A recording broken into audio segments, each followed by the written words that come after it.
이 시간 오늘 우리에게 주신 하나님의 말씀은 예레미야서 35장 1절부터 19절까지의 말씀입니다. 예레미야서 35장 1절부터 19절까지의 말씀을 한 절씩 교독하겠습니다.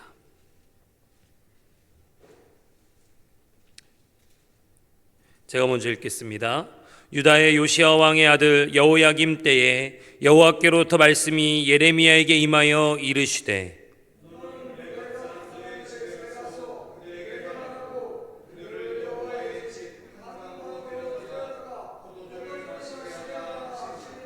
이에 내가 하바시냐의 손자요 예레미야의 아들인 야사냐와 그의 형제와 그의 모든 아들과 모든 레갑 사람들을 데리고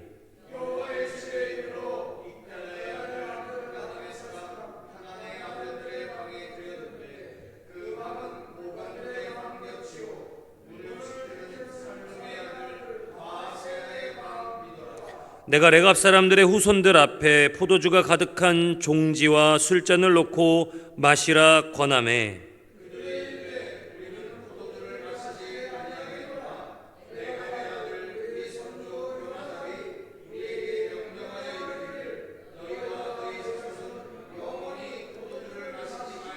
너희가 집도 짓지 말며 파종도 하지 말며 포도원을 소유하지도 말고 너희는 평생 동안 장막에 살아라. 그리하면 너희가 머물러 사는 땅에서 너희 생명이 길리라 하였으므로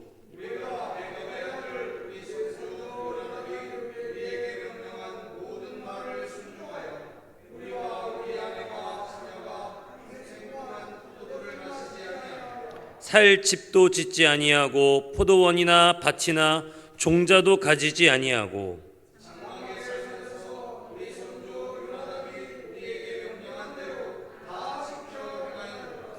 그러나 바벨론의 느부갓네살 왕이 이 땅에 올라왔을 때에 우리가 말하기를 갈대아인의 군대와 수리아인의 군대를 피하여 예루살렘으로 가자 하고 우리가 예루살렘에 살았노라.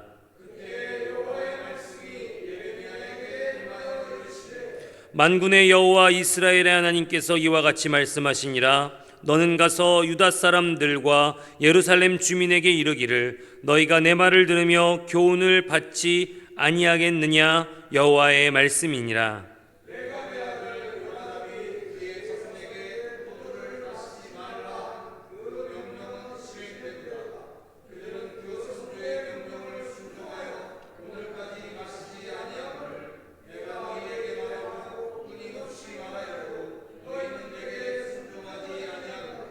내가 내 종 모든 선지자를 너희에게 보내고 끊임없이 보내며 이르기를 너희는 이제 각기 악한 길에서 돌이켜 행위를 고치고 다른 신을 따라 그를 섬기지 말라. 그리하면 너희는 내가 너희와 너희 선조에게 준 이 땅에 살리라 하여도 너희가 귀를 기울이지 아니하며 내게 순종하지 아니하였느니라.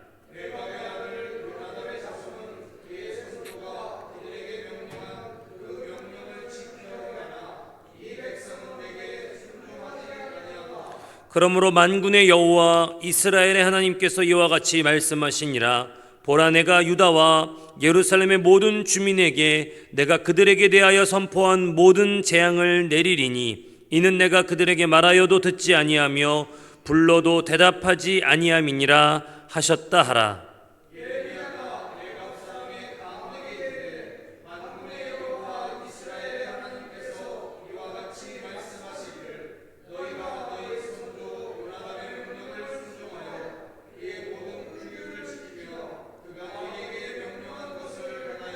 함께합니다. 그러므로 만군의 여호와 이스라엘의 하나님께서 이와 같이 말씀하시니라.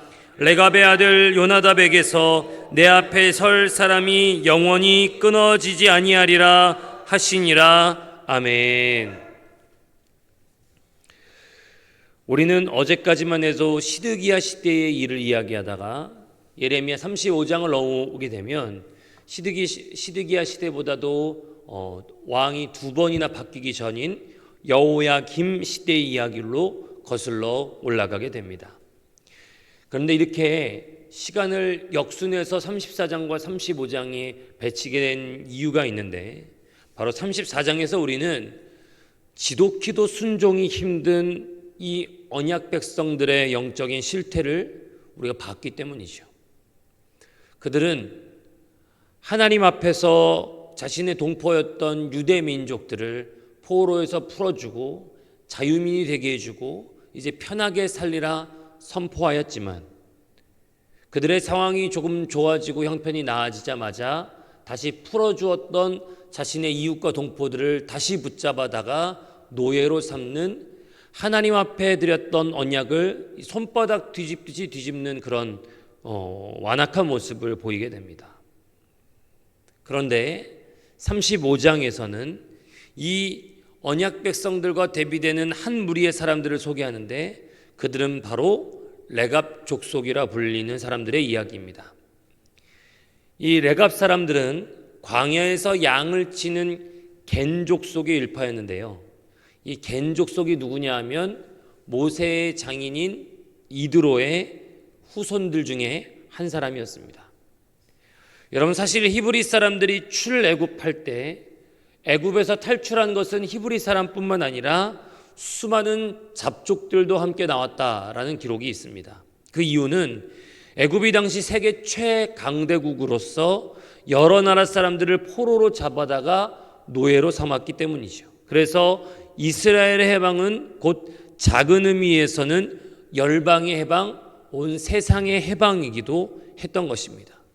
그래서 이스라엘이 광야를 따라 가나안 땅으로 올라가게 될 때 수많은 잡족들도 함께 따라갔고, 그 가운데서 미디안 광야에서 양치던 겐 족속의 일파, 오늘 말씀의 주인공인 레갑 사람들 또한 가나안 땅으로 함께 올라왔던 것으로 보입니다.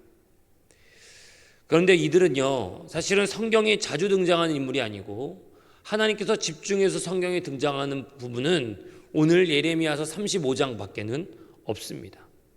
실제로 그 숫자도 많지 않았고요, 이스라엘 역사 동안 크게 주목받았던 사람들도 아니었습니다. 그런데 그들은 오랜 조상들의 전통을 수백 년에 걸쳐서 있는 그대로 고수해 오고 있었습니다. 조상들의 전통 앞에서는 순수함과 충성됨을 가지고 있었던 것이죠. 당시 이들은 유목민으로서의 살던 정체성을 유지하기 위해 집도 세우지 않고 농사도 짓지 않고 있었습니다. 그러다 보니 여러분, 자연스럽게 숫자가 많아질 리도 없었고요, 이스라엘 안에서 영향력이 강해질 리도 없었던 것이죠. 그래서 레갑 족속들은 가나안 땅의 좋은 평야에 거주했던 것이 아니라 가나안 땅 국경 근처 외곽에서 이 원래 조상들이 살던 광야의 땅에서 양치던 족속들이었습니다. 그런데 바벨론의 느부갓네살 왕이 쳐들어오니까 그들 또한 그의 군대를 피해서 예루살렘으로 잠시 피신해온 상태였던 것입니다. 이때 하나님께서 예레미야에게 이렇게 시키십니다.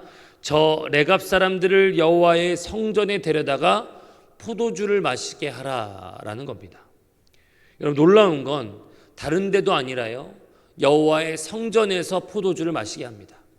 물론 포도주 자체가 이 시대에는 금기시된 상황은 아니었지만 그것을 먹는 현장이 여호와의 거룩한 성전이었다라고 하는 것은 그 당시에 수많은 이스라엘 백성들이, 이 예루살렘 사람들이 여호와의 성전에서 무슨 일을 저지르고 있었는지를 우리에게 분명하게 보여주고 있는 것이죠. 그런데 여호와의 성전에서 포도주를 대접하니까 이에 대한 레갑 사람들의 반응이 예레미야를 더욱 놀라게 만들었습니다. 우리 6절부터 10절까지의 말씀을 같이 읽겠습니다. 6절부터 10절입니다. 시작.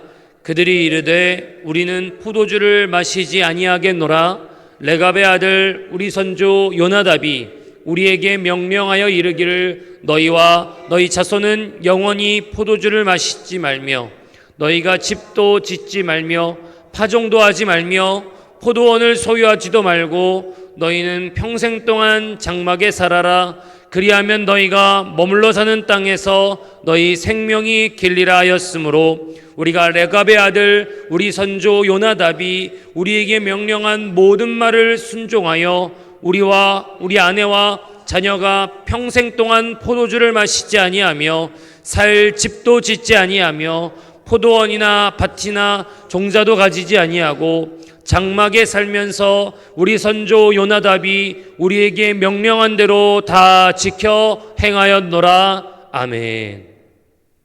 그들은요, 포도주를 마시지도 않습니다. 곡식도 재배하지 않았습니다. 오직 장막에서만 살았습니다. 이런 것들은 하나같이 가나안의 도시 문화, 가나안의 농경 문화, 그리고 그 안에 깊이 담겨져 있는 가나안의 우상 숭배를 철저히 거부하기 위함이었습니다. 이스라엘 백성들은 1년에 단 한 차례 간신히 초막절에 장막을 만들어 살면서 광야의 때를 기억했지만 이들은 삶 자체가 아예 광야에서의 삶이었던 것이죠. 오히려 언약 백성의 곁다리로 껴들어온 레갑 사람들이 야훼 신앙이 가나안 땅에서 변질되고 훼손될 수 있음을 알고 그 조상 때부터 내려왔던 원칙들을 정말 고집스럽게 지켜왔던 것입니다. 그야말로 먼저 된 사람들이 나중되고 나중된 사람들이 먼저 된 경우라고 할 수도 있겠지요. 여러분, 지금 우리는 뜻밖의 자리에서 하나님의 사람들을 발견했고요, 뜻밖의 사람들에게 참 신앙의 모습을 발견하고 있는 것입니다. 34장에서 그야말로 손바닥 뒤집듯이 여호와께 들었던 언약을 뒤집는 사람들과는 달리 그들은 깊게 뿌리 내리고 자신들의 신앙의 전통을 고수하면서 하나님과의 약속을 지키는 그 조상들, 하나님과의 약속 앞에 철저했던 그 조상들의 전통을 따르기 위해서 몸부림치고 있었던 것이죠. 그래서 하나님은 레갑 사람들과 이 예루살렘 주민들을 비교하시면서 그들을 축복하시는데 18절과 19절의 말씀입니다. 같이 읽겠습니다. 시작. 예레미야가 레갑 사람의 가문에게 이르되 만군의 여호와 이스라엘의 하나님께서 이와 같이 말씀하시기를 너희가 너희 선조 요나답의 명령을 순종하여 그의 모든 규율을 지키며 그가 너희에게 명령한 것을 행하였도다. 그러므로 이와 같이 말씀하시니라. 레갑의 아들 요나답에게서 내 앞에 설 사람이 영원히 끊어지지 아니하리라 하시니라. 아멘. 그리고 앞서서는 끊임없이 선지자들을 보내도 지독히도 듣지 않는 이 언약 백성들을 심판하실 것을 다시 한번 확정하십니다. 여러분, 아마도 당시 이 예루살렘 사람들은 레갑 사람들을 어리석다고 했을 것입니다. 답답하고 말 안 통하는 부류라고 조롱했을 것입니다. 그런데요, 그들의 고집, 그들의 신실함이 예루살렘 멸망 직전에 하나님의 칭찬을 듣고 마지막 때에 다다라서 그들의 행적의 의로움이 하나님 앞에 드러나게 되고 결국에는 이 모두가 다 망하고 모두가 다 죽게 되는 상황에 그들을 살리는 고귀한 원칙이 되리라고는 누구도 상상할 수 없었을 것입니다. 그런 걸 보면 성경의 역사, 교회의 역사는 늘 레갑 사람들처럼 바알에게 무릎 꿇지 않는 7,000명의 사람들처럼 신실한 소수의 소금들이 전체를 부패하지 않게 만들어 왔습니다. 세상과 타협하지 않는 원칙, 하나님 앞에서 죽었다 깨어나도 이것만큼은 지키는 고집, 세상의 이해를 바랄 것도 없고 어리석다, 답답하다, 조롱받아도 묵묵히 우리의 길을 걸어가려고 하는 선한 의지가 이런 신실한 소수들을 만들고 신실한 소수들을 살게 했는 줄 믿습니다. 예레미야는요, 레갑 사람들을 보면서 정말 말할 수 없는 위로를 얻었을 것입니다. 나 혼자인 줄 알았는데, 나 혼자만 이렇게 외골수의 삶을 사는 줄 알았는데 저 소수와 변방에서 하나님의 뜻을 온전히 지키고 조상들의 가르침을 고수하고 있는 레갑 사람들에게서 놀라울 정도로 위로를 얻었을 것입니다. 마치 엘리야가 다 죽겠다라고 나자빠져 있는데 7천의 사람들의 소식을 듣고 다시 일어섰듯이 말이죠.